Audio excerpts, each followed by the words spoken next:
Introduction. Popularly known as the City of Seven Hills, Rome is situated on the bank of river Tiber.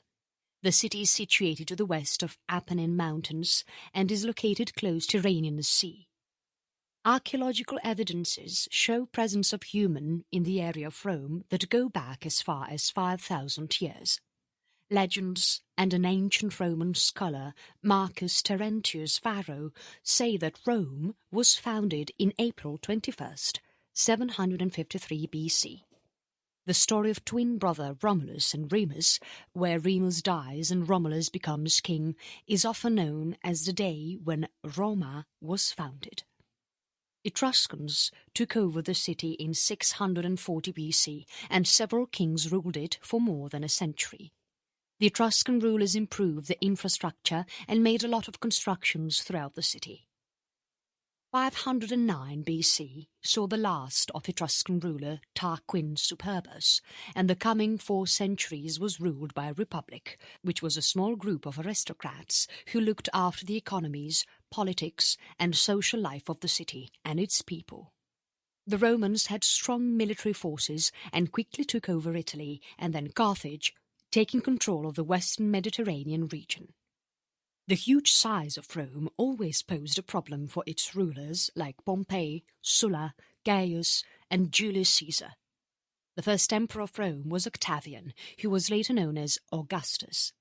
Augustus has command over 26 legions, and he and his successors were given several powers by the Senate for life.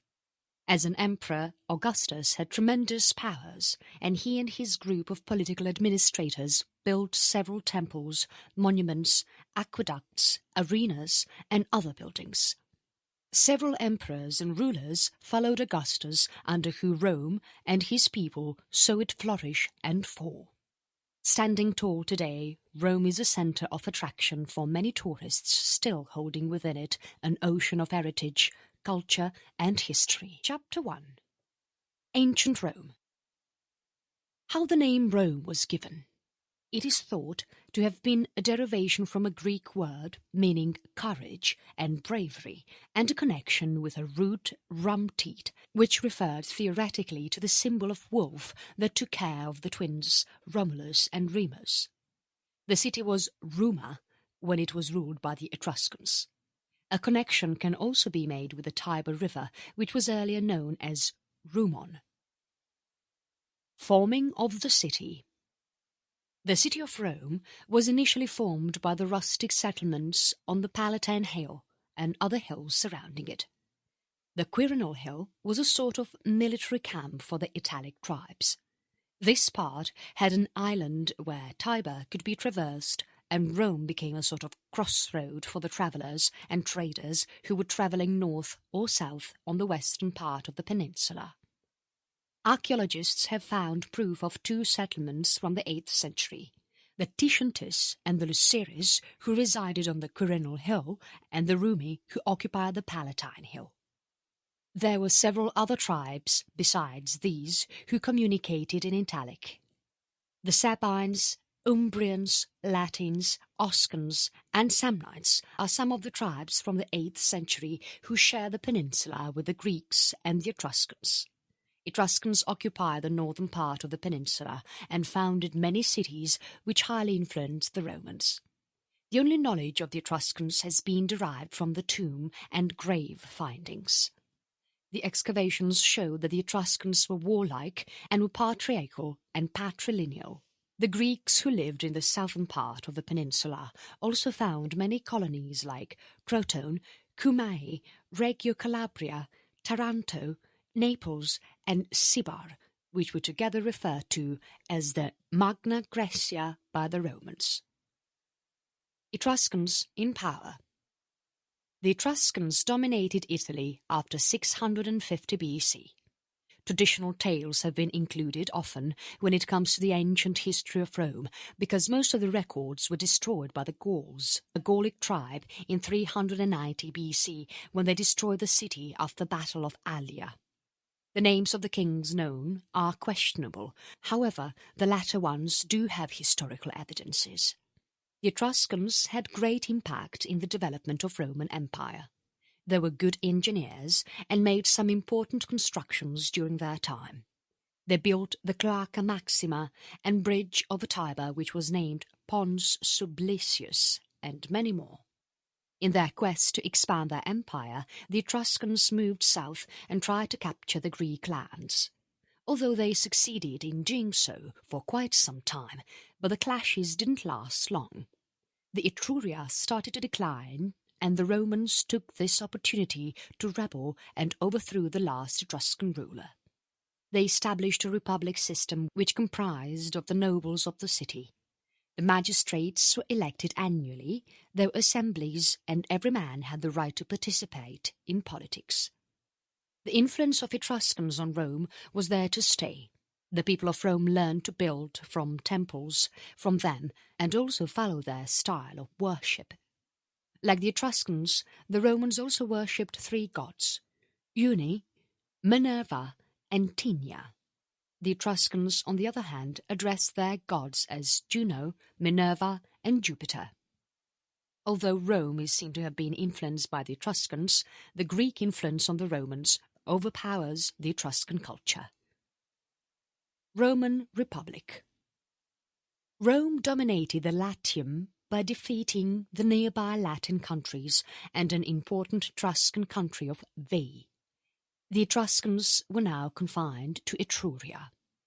Somewhere in the end of 6th century BC, Rome and Carthage together made a treaty which clearly demarcated the boundaries and structured trade among them. Senones of Gallia and the Brenners attacked the flourishing Romans. The Battle of Allia was the fiercest that happened to the Romans, but Rome soon rebuilt what they had lost. They conquered the Etruscans and seized the territory from the Gauls. They moved south, where the Samnites temporarily set them back, and by 290 BC the Romans had more than half of the peninsula under their rule. Rome was frequently at war, and amidst this they also faced internal conflicts. The aristocrats, or the patricians, and the commoners, or the plebeians, had struggles amongst them. These skirmishes led to the establishment of ancient Roman Republic, where the patricians had to share the political equality with the plebeians. It was only when the plebeians left the city in 494 BC in revolt that the plebeian tribune office was formed and power was given to the plebeians. By the 2nd century, Rome experienced an expanse in their population. The Romans now also added Sardinia and Sicily to their realms. The Romans admired the Greek civilization, and the Greeks thought that the Romans would help them settle their civil discords. The Greeks invited the Romans multitudes to intercede in Greece. Greeks were soon subdued, and by the Romans, who crushed the Macedonian assemblage in 197 BC and 168 BC. Finally, the Romans crushed Corinth and pinned down Greece under their rule. Annexation of Carthage followed soon and was finally made a Roman province. The Romans did not stop their conquests and moved to Asia once they finished with their subjugations in Spain. Rome was in danger during the end of the 2nd century, when they were threatened by the invasions of Germanic people from tribes of Teutones and Cimbri. They entered Italy by crossing over River Rhone. Roman army went through a great reformation under their general and statesman Gaius Marius. He also won 2 decisive battles in 102 and 101 BC for Rome. His way of reorganizing the army was so effective that it was kept unchanged for several centuries. Slave rebellions and social wars between Rome and her allies gave rise to numerous internal complications, and the existence of republic was under threat. By the last century, Rome was a rich and thriving empire with wealth gained from their conquered countries. The allies of Rome got less returns and rebelled. They wanted to have the citizenship because they supported Rome all along. Although the battle was lost by them, they were given what they craved for. By 1st century AD, all the inhabitants of Italy were citizens of Rome. The political ways of the Republic was now unable to control the demands of the Romans and cope with any turbulence caused in the empire. The first triumvirate between Pompey, Julius Caesar and Marcus Crassus, dictatorship of Sulla and peculiar commands of Pompey made it obvious that the Republic would not last long. Julius Caesar suppressed opponents in the January of 49 BC and took Rome under his control.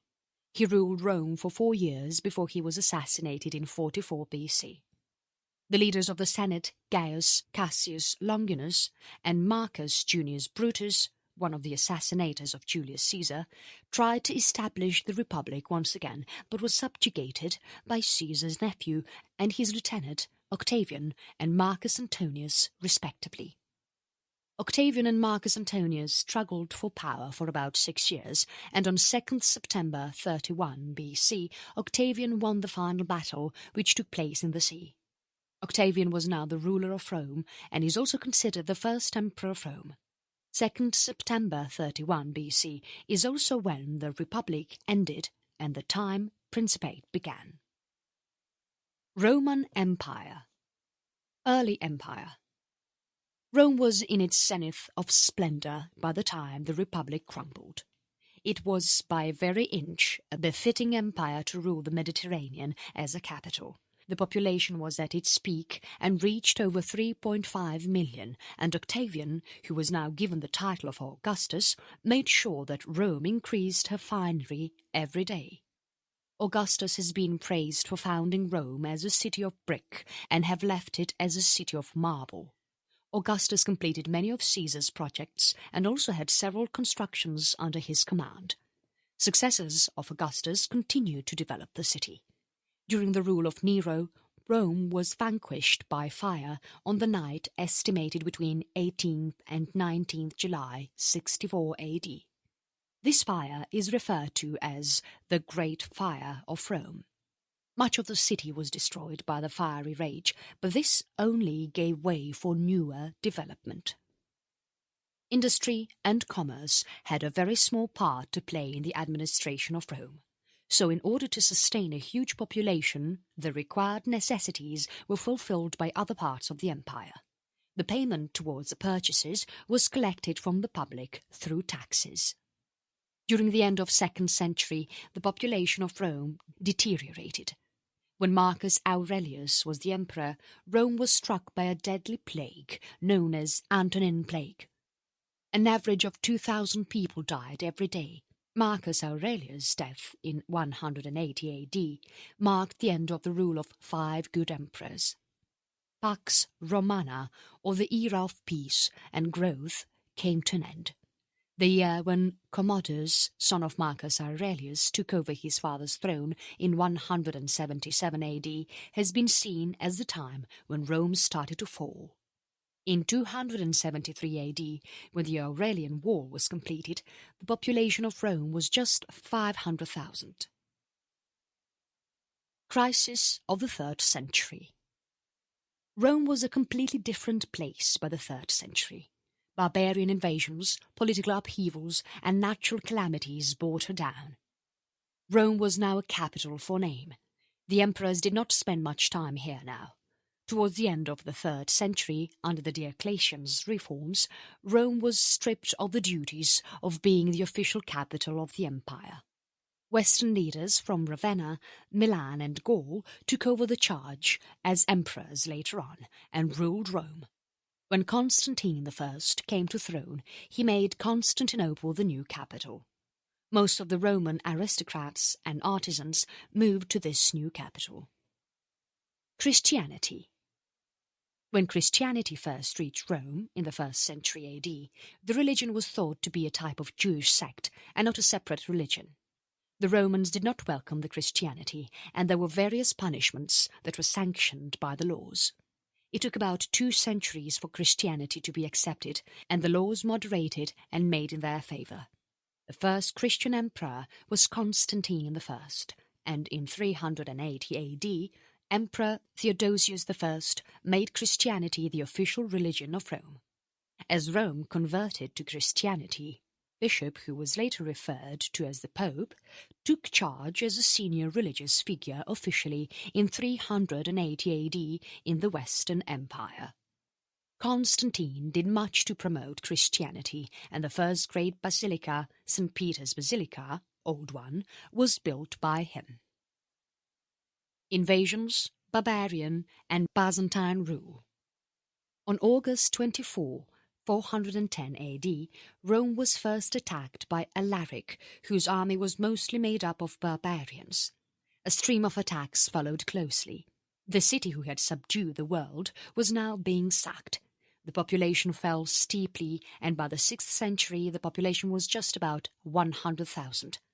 The splendid city was rummaged, and in order to survive hard times, the citizens of the city started tearing down the buildings and monuments. They used the limestone and marble from these buildings. The earlier temples were now being broken, and their stones were used to make new churches.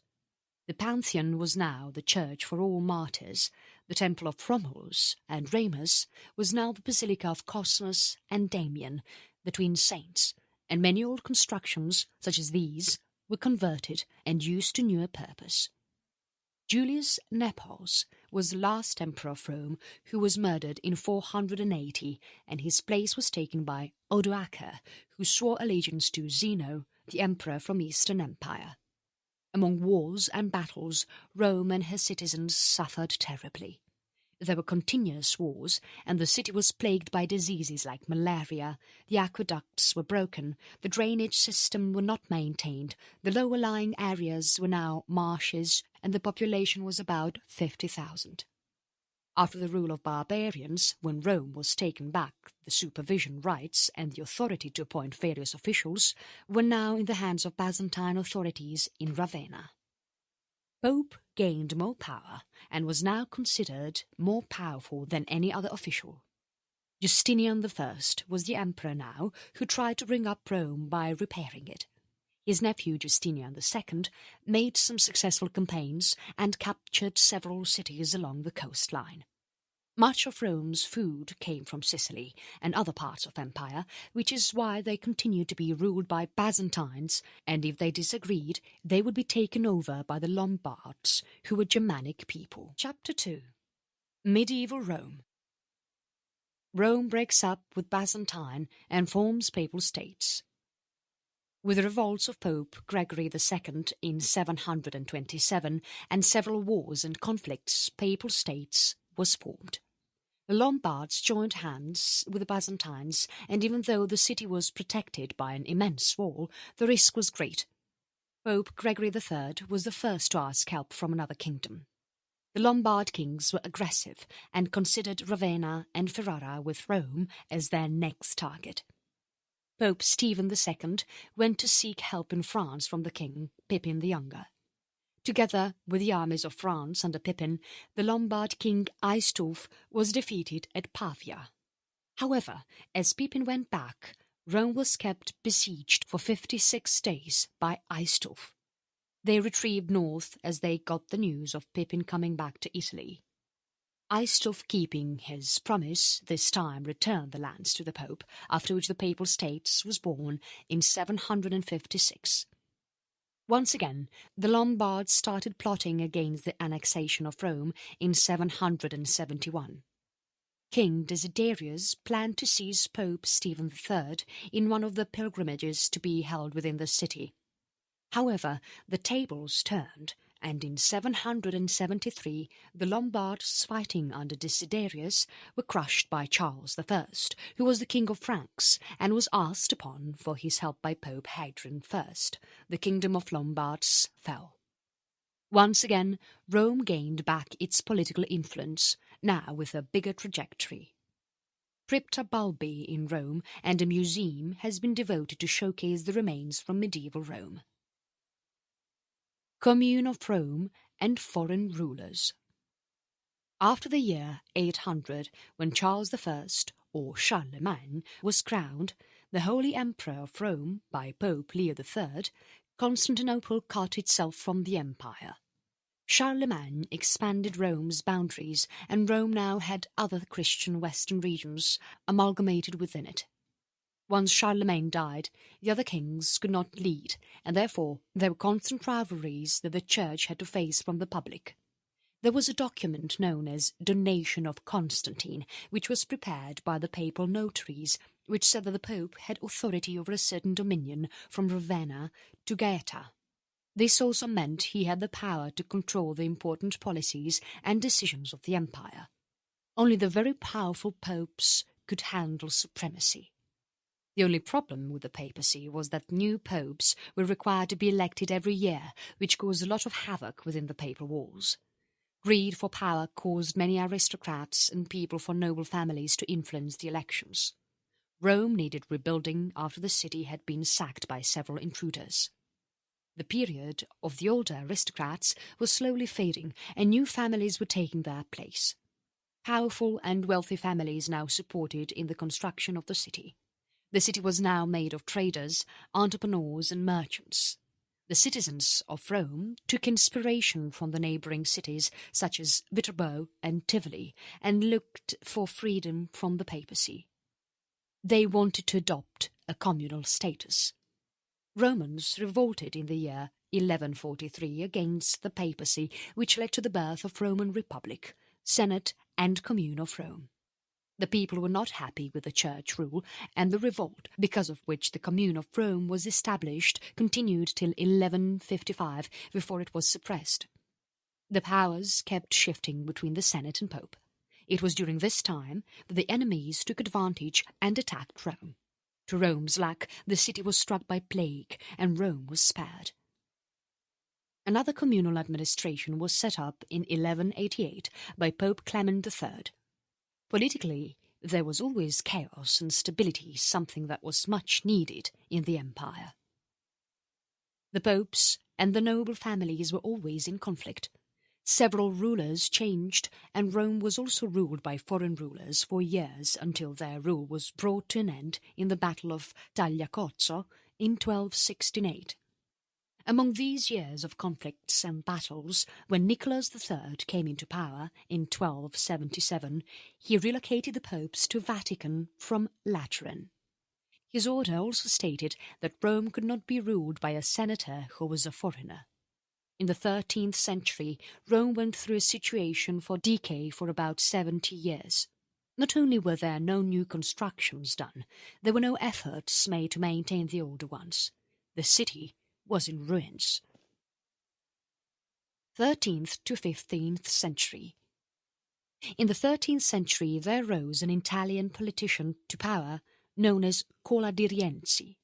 Before he could come into power, Cola was very popular among the people, and it was this power that helped him in capturing the Capitoline on May 20th, 1347. His deeds, once he came to power, were not impressive and was soon killed in one of the riots caused by an influential family. By 1378, there were several rulers who took charge of Rome, but were never successful in doing so. It was in this year that papal schism began. There were 3 men who claimed to be the true Pope of Rome. This lasted for 19 years, till the year 1417. The phase is also referred to as Western Schism or Great Schism. Martin V was elected to be the Pope once the papal schism ended. Chapter 3. Renaissance in Rome. Rome is best known for its beautiful constructions, and it was in the 15th century when the papacy wished to bring about a Renaissance in Rome. They were thoroughly impressed by the Italians and wished the same for Rome. They started a spree of constructions of majestic churches, town squares, public spaces and bridges. Some of the most talented artists of all times were engaged to complete the work of art. Michelangelo, Raphael, Botticelli, Perugino, Ghirlandaio were some of the renowned ones whose work we all admire. The foundation of the Renaissance period for Rome was laid by Pope Nicholas V. Vespanzio da Bisticci and Lorenzo Valla belonged to this time. After centuries, Pope Nicholas V had managed to stabilize the political situation of Rome. The papacy had a strong hold of the administration of Rome. Any revolts were crushed, and the rebellions were punished severely. Successors of Nicholas V, Calixtus III and Tuscan Pius II, did not keep up the work started by Nicholas V. Pope Paul II started the work of Nicholas V and introduced back Carnival in Rome. Another important milestone in the history of Renaissance is when Sixtus IV was considered as the first Pope King of Rome.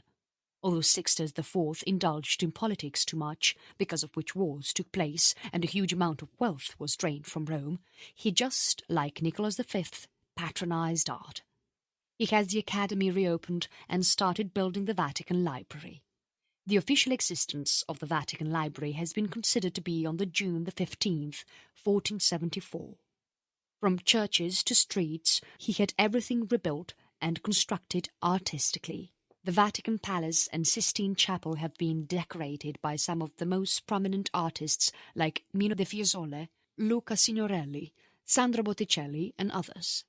Michelangelo decorated the ceiling in the 16th century, which is gazed on by all who behold it. After the death of Sixtus IV on August 12, 1484, Rome was seen in a state of chaos once again. He was succeeded by Innocent VIII, whose place was then taken over by Pope Alexander VI. There were 220 murders in time between the death of Innocent VIII and the election of Pope Alexander VI. Such was the hunger for power. On December 31st, 1494, Charles VIII of France invaded Italy and made his way to Rome. Alexander VI hid himself in Castel Sant'Angelo, which was now a fortress. Alexander VI was politically shrewd and managed to chase Charles VIII out of Rome. Alexander VI favoured his son Cesare Borgia. Pope Julius II, in his reign from 1503 to 1513, took Roman Renaissance to its zenith. His successors, Leo X and Clement VII, upheld his work. Rome looked beautiful with so much art and beauty that was put into her. Raphael gained fame for his painting, while Michelangelo for his decorated ceiling of the Sistine Chapel. Rome was now losing its religious status and became a popular city for parties, feasts, immoral affairs, horse races, and conspiracies. The Tuscan bankers in the city helped the city flourish in the economy. Chapter 4. Early Modern History of Rome. Rome was sacked in the year 1527 by the troops of Charles V, who was the Holy Emperor at that time. The soldiers trampled and crushed the city in the name of Pope Clement VII. About 1,000 people defending the city were executed before the soldiers started raiding the city. The Pope was imprisoned for months in Castel Sant'Angelo. This sack marked an end to the most marvellous eras of modern Rome. Martin Luther's claim about the greed of Pope for wealth resulted in travesty throughout Europe. Roman prestige was then questioned by the English and German churches. Pope Clement VII, successor Pope Paul III, was associated with nepotism. He drained the treasury and accumulated wealth for his son and family members. Yet he did contribute to the art and culture. His successors were not as strong and gave way for Spanish suzerainty. The next pope was elected in 1555. Pope Paul IV was not quite popular among the people and was on a hate list. His political acts led to besiege of Rome in 1556 by the Kingdom of Naples. On his death, the angry mob burned down the Holy Inquisition Palace and broke his marble statue on the Campidoglio. CounterReformation. Between 1545 and 1563, it was time for Catholic Reformation.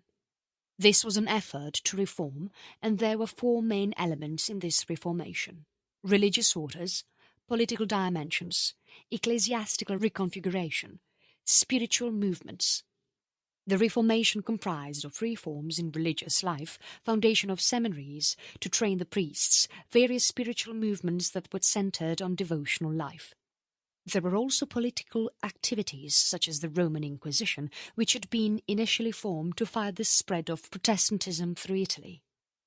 This group carried on their work, and ultimately by the 18th century the organization was getting rid of the Church's power and removing the unorthodox crimes that were happening around Italy. Under the Counter-Reformation, the Jews had to stay in the Roman ghetto and had to stay locked at night. In order to distinguish themselves from the others, the women had to wear veils, while the men had to put on yellow hats. These Jewish ghettos existed for another 350 years in Europe. Pope Pius V and Charles Borromeo, who was an Archbishop of Milan, were the two most significant people to have actually made the Counter-Reformation a success.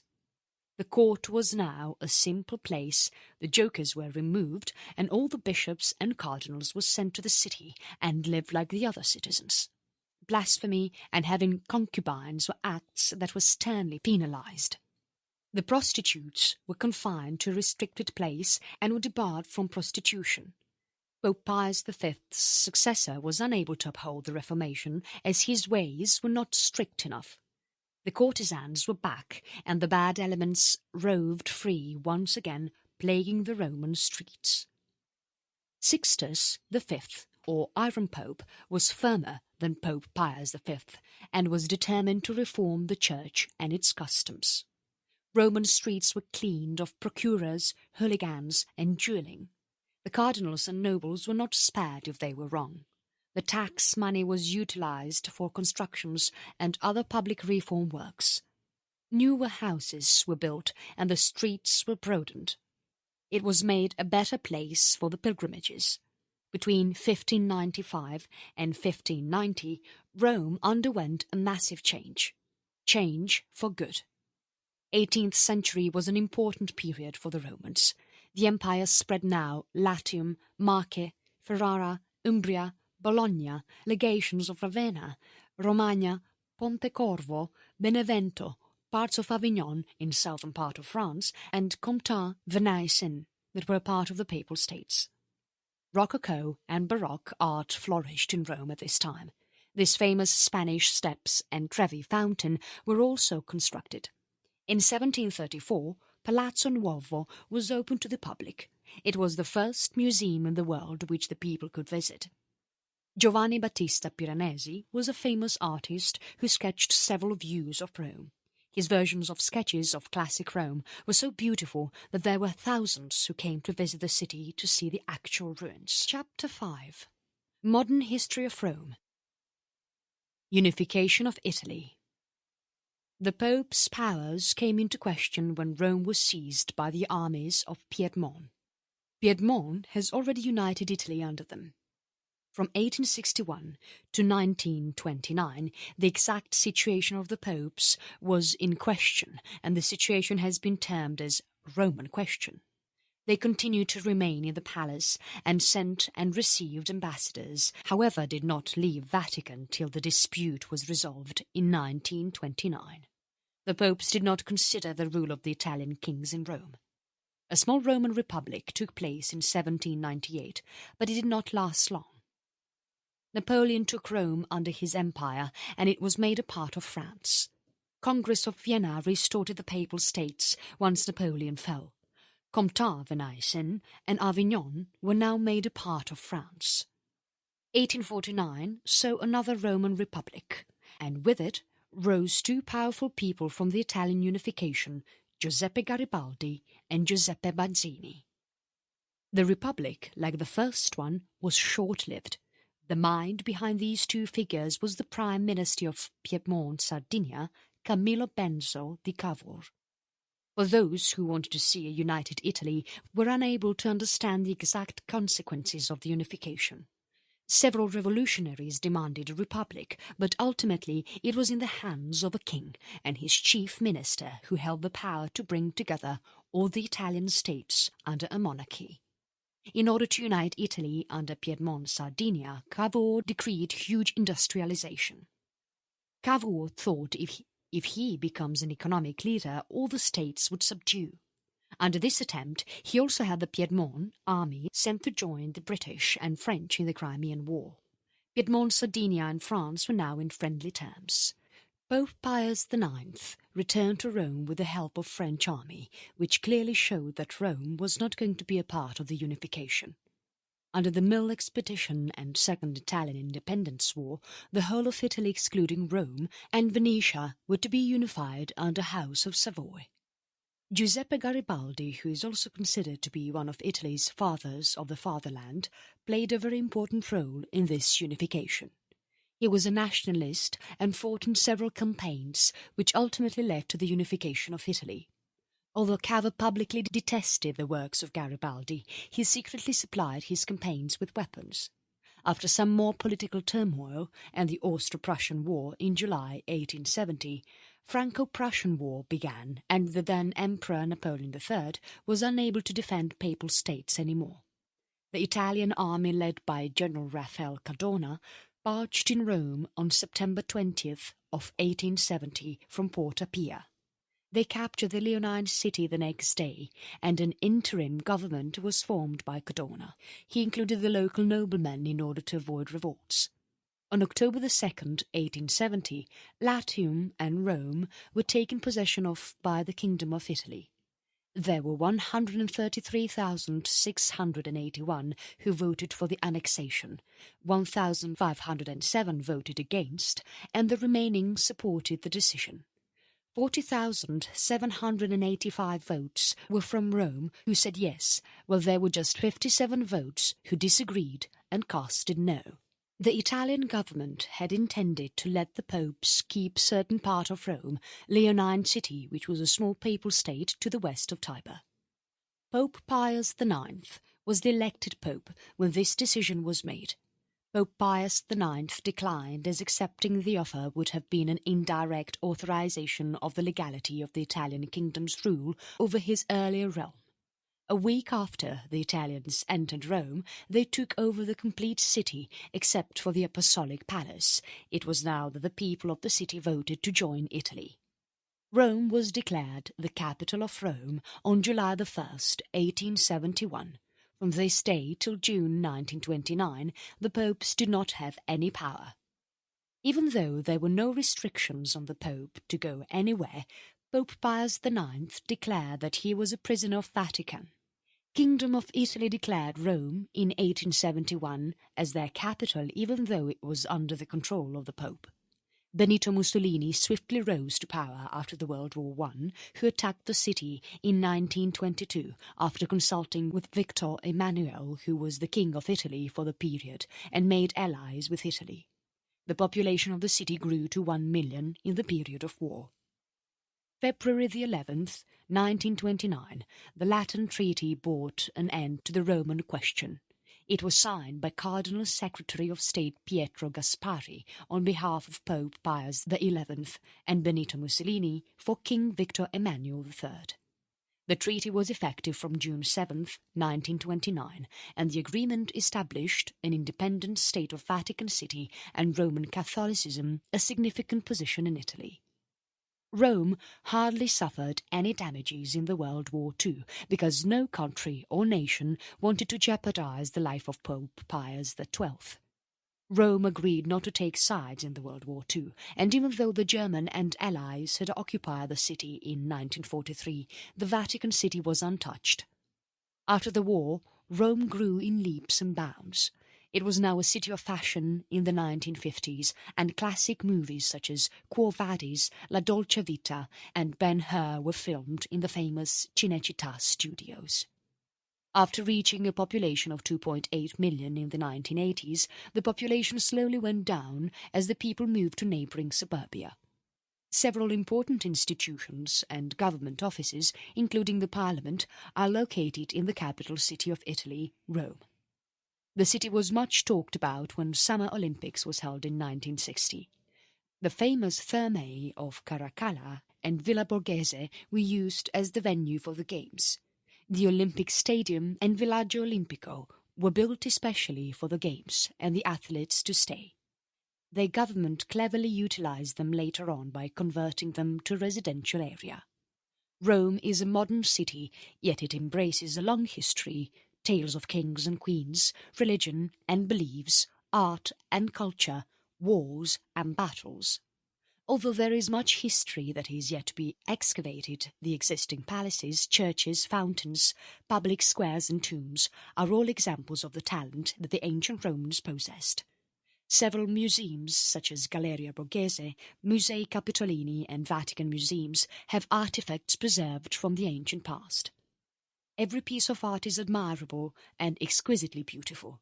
Rome continues to be an important city in all over Italy. Conclusion. Roman history is much more than just black and white words. Besides the magnificence, glory and power, history of Rome also entombs gory political upheavals, murders, wars and battles. Rome was not built in a day, and it is definitely difficult to sum up its entire history. What remains from the past is the Colosseum, the arcs of different emperors built in the memory of the triumphs over different places, basilicas, tombs, the famous Circus Maximus, forums, temples, the famous Ludus Magnus, where the gladiators were taught to fight, Pantheon, and the Ostia Antica, which is a port that has been preserved from ancient Rome. Rome is a hub for art and architecture that holds epochs of its gigantic history. Regular excavations continue to reveal some more of its past grandeur. Roma, you continue to awe.